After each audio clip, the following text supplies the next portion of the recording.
Hello friends, I am Deepak Tiwari. I welcome you all. इस video के अंदर हम डिस्कस करेंगे कि यार ये ऑडिट क्यों करते हैं और कौन करता है, और इसके बारे में हम समझेंगे। तो अभी मैं बुक की लैंग्वेज में नहीं जा रहा, हम सिंपल अभी समझेंगे ऑडिट क्यों करते हैं।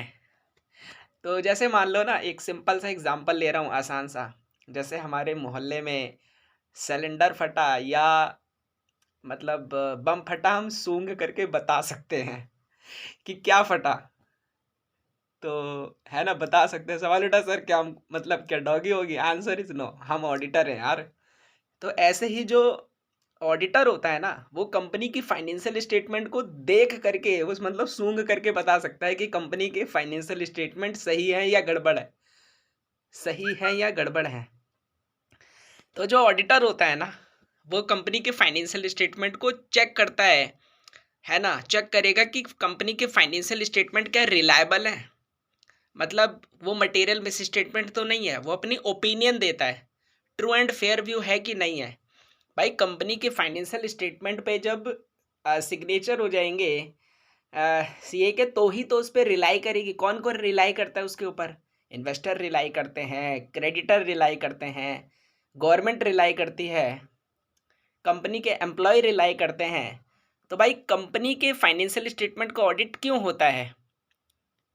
भाई, बैंक वगैरह जो लोन वगैरह फाइनेंस करती हैं, वो कंपनी के फाइनेंशियल स्टेटमेंट्स को देखती है, उसके ऊपर सिग्नेचर हो रखे कि नहीं हो रखे सीए के, है ना।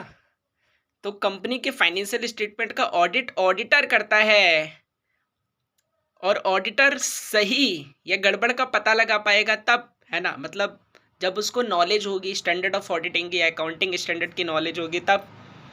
तो बेसिकली यही होता है ऑडिट, ठीक है। ऑडिट के अंदर क्या करते हैं ऑडिटर साहब? उनकी फाइनेंशियल स्टेटमेंट देखते हैं कंपनी की, और उसमें सही या गड़बड़ का पता लगाते हैं, ठीक है।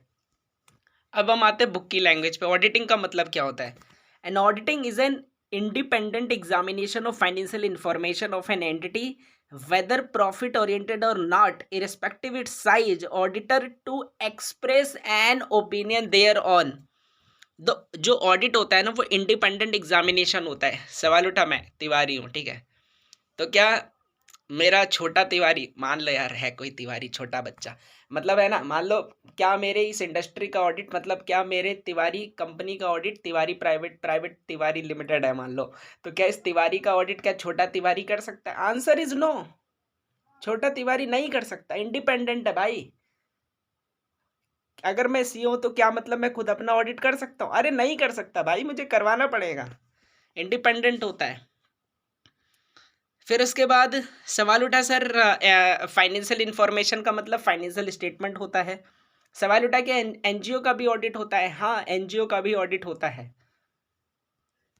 तो ये थी ऑडिटिंग की डेफिनेशन। हाँ, फिर ऑडिटर यहाँ पर अपनी ओपिनियन भी देता है कि ट्रू एंड फेयर व्यू है या डिस्क्लेमर ऑफ ओपिनियन है ना, एज द केस में भी, जैसा भी होगा। फिर हम डिस्कस करते हैं इंडिपेंडेंस ऑफ ऑडिटर की। यहाँ पर एक टर्म आई थी डेफिनेशन के अंदर ऑडिटिंग की, इंडिपेंडेंस ऑफ ऑडिटर। क्या ऑडिटर का इंडिपेंडेंस होना जरूरी है? हाँ, जैसा कि मैंने अभी बताया कि छोटा तिवारी तिवारी कंपनी का ऑडिट नहीं कर सकता, इंडिपेंडेंट बंदा करेगा। मतलब मैं खुद ही बनाऊं खुद ही खाऊं, ऐसे नहीं होता। मैनेजमेंट है ना, तो मैं अपनी कंपनी का ऑडिट मैं खुद नहीं कर सकता, मुझे करवाना पड़ेगा भाई। आई होप आप लोगों को अच्छा लग रहा होगा। हाँ, इंडिपेंडेंस ऑफ ऑडिटर की बात करता हूँ। तो अगर मैं इंडिपेंडेंस ऑफ ऑडिटर की बात करूँ, तो independence of mind, independence of appearance, यहाँ पर दो टर्म है, independence of mind, independence of appearance. Independence of mind का मतलब क्या होता है? इंडिपेंडेंस ऑफ माइंड का मतलब होता है कि ऑडिटर बिकाऊ नहीं होना चाहिए। ऑडिटर बिकाऊ नहीं होना चाहिए, ठीक है। इंडिपेंडेंस ऑफ अपीयरेंस का मतलब होता है ऑडिटर पियक्कड़ नहीं होना चाहिए, ठीक है। तो इंडिपेंडेंस ऑफ माइंड का एक एग्जांपल ले रहे हैं। मान लो मेरी कंपनी का ऑडिट करने आया, ठीक है। कोई ऑडिटर आया, तो आया मेरे पास ऑडिट करने के बाद, कहता है साहब हो गया ऑडिट। तो मैंने कहा बता कितना टैक्स देना है सरकार को? तो कहता 50 लाख रुपए। मैंने कहा अच्छा तू बता तेरी फीस कितनी हुई? कहता कहता है साहब 10,000 रुपये। नहीं, 50,000 रुपये मेरी फ़ीस हो गई, मान लो 50,000। मैंने कहा कैसा रहेगा अगर मैं 20,000 और बढ़ा दूँ?